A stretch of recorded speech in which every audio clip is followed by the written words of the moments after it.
listen, this isn't like Erin's going to fix all my problems because she told me to quit my job and just like think about all the great things that I should have in my life. And then they just come to me. No, you are visualizing what you want, and then you're realizing the self-sabotaging behaviors that are getting you there. Hey there, this is Unburdened by Hope, the podcast that helps you harness your possibility and fuel your purpose. I'm your host, Erin Cummings. Here, we're breaking free from the chains of hope and unlocking the power of inspiration within. Get ready to ignite your soul because we're diving deep into the art of letting go, embracing the unknown, and creating a life unburdened by the limitations of hope. Together, we'll uncover the secrets to finding purpose, fueling our passions, and crafting a vibrant existence that sets our hearts on fire. So, are you ready to burn it down what's no longer serving you and step into a life driven by possibility? Let's dive in, my friends, and unleash our boundless potential. I am so excited to join you for this very first episode of Unburdened by Hope. I truly am just stunned that we're back here again podcasting. I won't lie. I have done 2 other podcasts. This time around, it's just like any other project. I feel like this time around it's going to be the one. So, thanks so much to everyone who's encouraged me, supported me.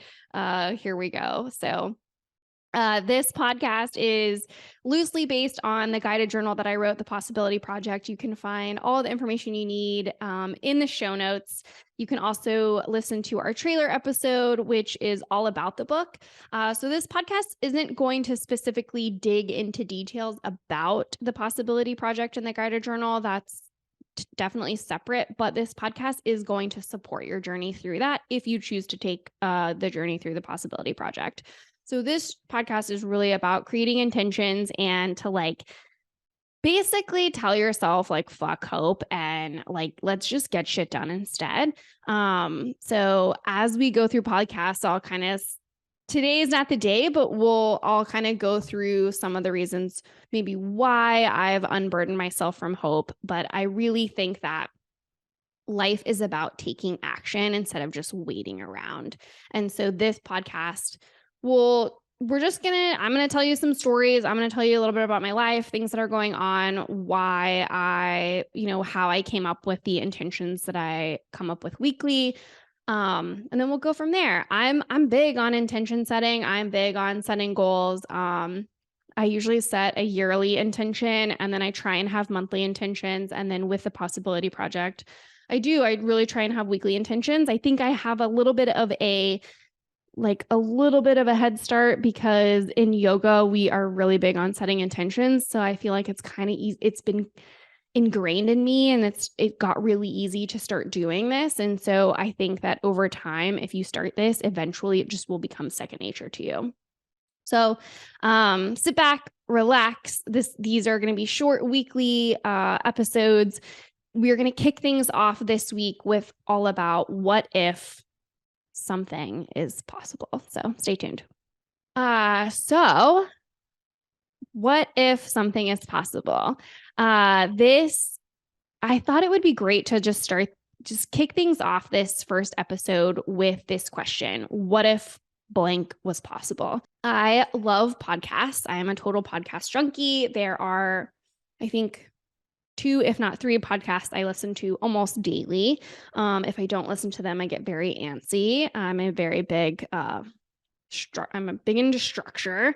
So I was listening to one of the podcasts I listened to randomly, not one of my daily ones.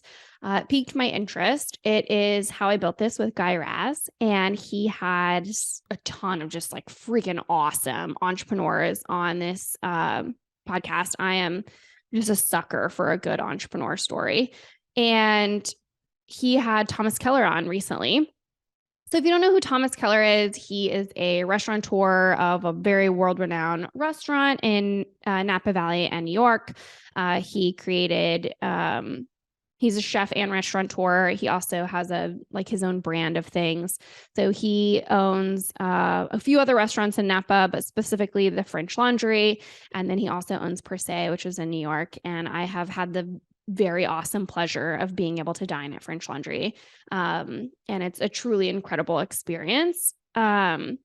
But I was listening to this episode and I really just, am obviously comparing myself to Thomas Keller, not, but I really just noticed how much he talked about his purpose and how much he's driven by his purpose and how that's what kept him going.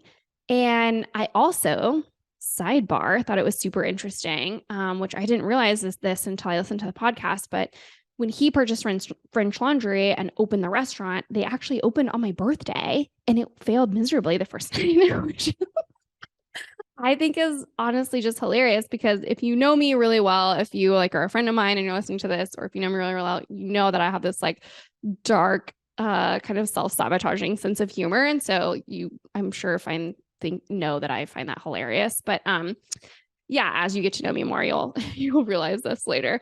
But what I realized in his podcast is he constantly also asked himself the question of just like, what if this were possible? Well, I just saw myself buying it and then I just did it. And I think that visualizing stuff like that is so important. So let's get into the nitty-gritty of this. We all have something we're working towards. We all have, whether you want to call it a goal or a want or whatever it is. I know some people get all weirded out by the word goal. So just like refile it and rename it, whatever you want. But whether you're wanting a promotion or you want to go to Greece or you want to start a company, like most of us have something that we want. And that thing is what's possible, right? So if you asked yourself, what if I started a new company? What's possible? And just to pause, like you want to stay in the realm of, I would say, an upward sunshine cycle and not like a dreary darkness downward spiral into doom for these what if questions. So this is not like, what if I started my own company and then like, it fails? No, hard stop, calm down, just like pump the brakes. This is, what if I started a new company? What would be possible? And then the next question is like, what's going to happen? So you want to see yourself there. You want to get clear. Number one, get clear on this vision. So whether you're a meditator, whether you're a journaler, whether you just want to think about it, if you're an artist, draw it out, you want to get clear on like, what's happening in this new company? How many employees do you have? What are you actually doing? Are you e-commerce? Do you have a store? What does your store look like? All of this kind of stuff. You're going to Greece? Cool. Like, who's with you? Where did you go? What did you do? How long are you there? What swimsuit did you take? Oh, you have a new job? Like, who's your boss? How many people are working at this new company? Like, what are you actually doing? Are you working from here? Are you working from home? Are you going into the office? You want to create like a true visual picture of what's possible when you have this thing. And you want to make sure you're not using words like should have, would have, could have. Well, if I just could have this, then I just could have that. No. If this were possible, I have blank. Just like that. The next thing you want to do, once you have this really clear vision of what's possible and what's going on, you also want to create a very clear visual of what self-sabotaging behaviors you're going to do to keep you from getting there. So listen, this isn't like Erin's going to fix all my problems because she told me to quit my job and just like think about all the great things that I should have in my life. And then they just come to me. No, hard no. This is not what this is. You are visualizing what you want, and then you're realizing the self-sabotaging behaviors that are getting you there. So these are things that you are actually in control of, and you are. You just choose to like look the other direction with yourself. So maybe you're super messy. Maybe you're a late person. Maybe you wait until the last minute to do a lot of things. Maybe you just like blame other people for your problems. Maybe you, I don't know, like let people flounder instead of actually helping them. We have each of us has these self-sabotaging behaviors that you have, but you just choose to like keep pulling a piano behind you with instead of actually dealing with those problems. So once again, you're not downward spiraling. You're looking at the vision that you have and what you're going to do to stop yourself from getting to that point. So this isn't like a systemic thing. This isn't like a, well, I don't have a 10 years experience, so I can't get that job. No. This is not that. This is the true self-sabotaging behaviors of, well, anytime, as in a great example for there, it'd be like, well, I just sit and wallow in pity instead of like actually taking the next step to create action. Okay. So you have getting clear, vision, self-sabotaging behaviors. So the next thing that you're going to have to do is work backwards. So when you realize like, okay, I want to start my own company and I have, we'll just pretend what I have now, 10 employees. Okay. And you have to work backwards. Well, how do I get there? So I'll give you a real life example. I am actually starting my master's of entrepreneurship in the fall at the University of Houston. Super excited.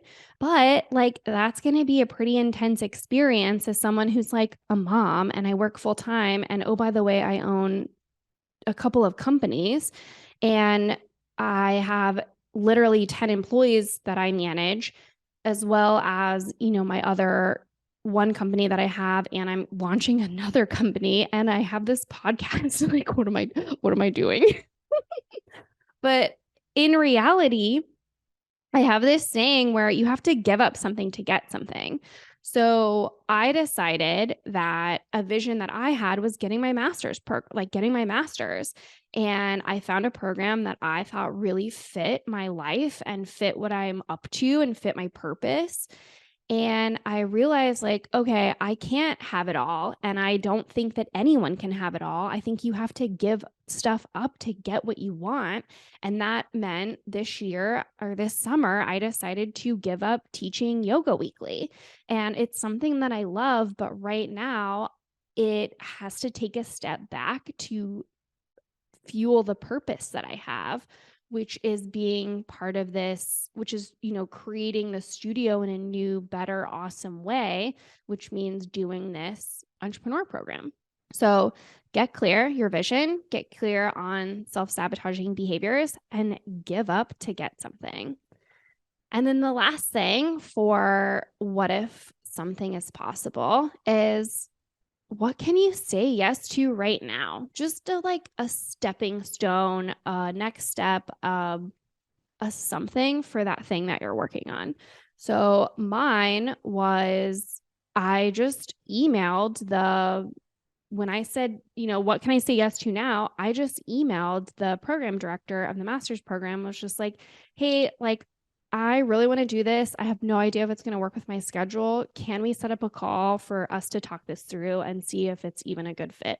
And we did. But all I had to do was just say yes to something small right now, which was an email that turned into a Zoom meeting and then turned into, I ended up getting to network with some people. And then it turned into like, oh, me actually signing up for the program. And then I put in an application and then, I had to like ask some friends for help. I hadn't made a resume and oh my God, like 10 years. Do you know how hard it is to make a resume? If you haven't made one in 10 years, it's pretty freaking hard. But luckily, once again, self-sabotaging behavior. I ended up asking for help because I was like, I can't do all this on my own. So give up to get, ask for help. So let's recap one more time. Here are these 4 things that you need to do to ask yourself, what if something was possible? Get clear on the vision, get clear on your self-sabotaging behaviors, give something up to get something, and ask yourself, what can I say yes to right now to get me to that next step? And I want to remind you, like, that thing that you have to say yes to doesn't have to be a master's program. Like, it can just be a text message to a friend. Like, if you're going to go to Greece, Like it might just mean like texting a friend that's been to Greece and it's like, hey, I'm interested in maybe going to Greece at some point in my life. What did you love there? Or I don't know, following an Instagram account of a hotel that's in Greece or a blogger that's in Greece, or finding a Greek restaurant to go to and eating some amazing like grape leaves. Like, oh my God, why not just do that? But I think it's like taking the pressure off of yourself to get all the way to that big goal first and just starting with those small action, like small yes action steps first and foremost. So go and ask yourself, what if blank is possible? And then let me know how it goes. Okay. So here's the other thing. We're not going to do it this first episode, but it's all in the show notes. We have a Google number you can call and leave us a voicemail, or you can email me. I would love to answer questions on the pod for you. So you can leave me a voicemail or you can email me and I will answer your question on our next pod. So thanks so much for spending this time with me. I'm so excited to dive into these weekly podcasts with you, and stay tuned for so much more. And thanks for saying yes to listening to Unburdened by Hope. See you guys later. Thanks for listening to Unburdened by Hope. Go to your favorite podcast app, hit that subscribe button, and leave us a review. If you got something out of our show, I'd love to hear from you. Send me your favorite takeaway or any questions you may have to info@erincummings.com. You might even just hear the answer in a future episode. Remember, you are capable, you are courageous, and it's up to you to create what's possible.